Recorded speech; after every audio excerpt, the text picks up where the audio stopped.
À tous les confrères qui m'ont devancé devant ce micro. Je vais tâcher de répondre aux reliquats des questions qui ont été posées. Et ça, je vais le faire en remontant un peu la spirale pour commencer par la question relative à l'aspect inquisitoire de la procédure.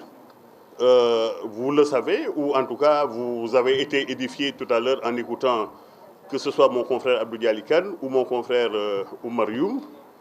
Vous avez très bien compris que le principe de fonctionnement d'une procédure pénale est un principe qui veut que l'accusation, ou en tout cas les poursuites, reposent sur des preuves avérées et préalables. La procédure inquisitoire est celle qui, paradoxalement, consiste à prendre des mesures coercitives ou en tout cas privatives de liberté à l'encontre d'un citoyen pour ensuite aller rechercher des preuves par lesquelles on va bâtir des accusations en ce qui le concerne. Et c'est d'autant plus pertinent de l'expliquer comme ça que l'un de mes confrères qui m'a précédé vous a un peu exposé comment il est impossible que Farba Ngom, en ce qui le concerne, en tout cas, puisse être envisagé comme un auteur de détournement de deniers publics. Il vous a invoqué les dispositions de l'article 152 et de l'article 153 du Code, lesquelles dispositions peuvent être mises en parallèle avec les dispositions de l'article 270 du Code pénal. Parce que je songe à cet article 270 parce que je suis en face de journalistes. C'est une question de responsabilité légale.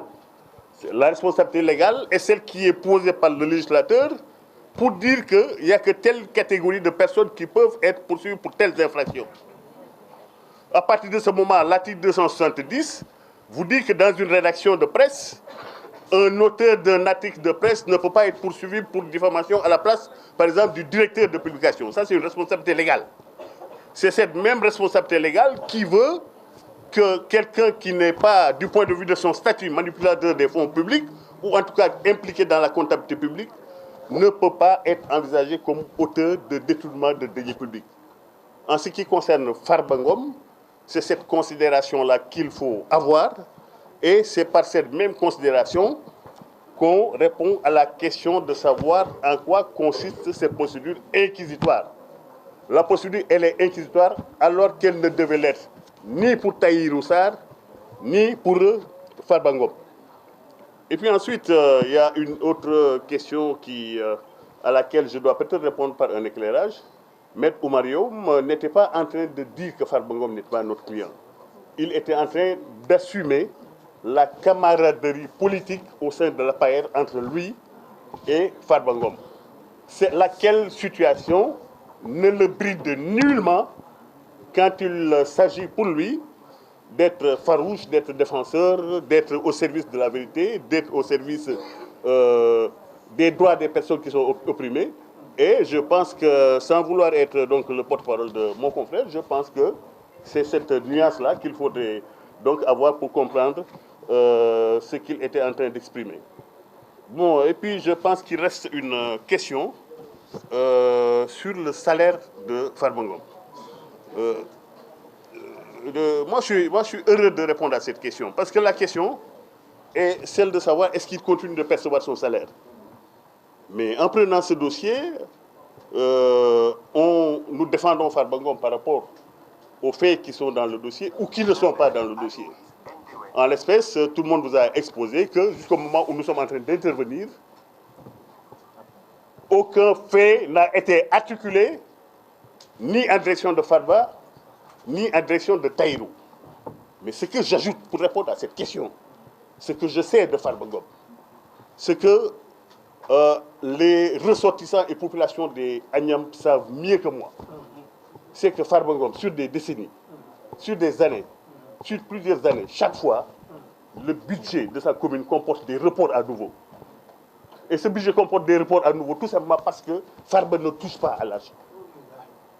Il ne touche pas à l'argent. C'est pour ça qu'il y a des reports à nouveau. Alors, il est presque anecdotique de se demander est-ce qu'il continue de percevoir son salaire.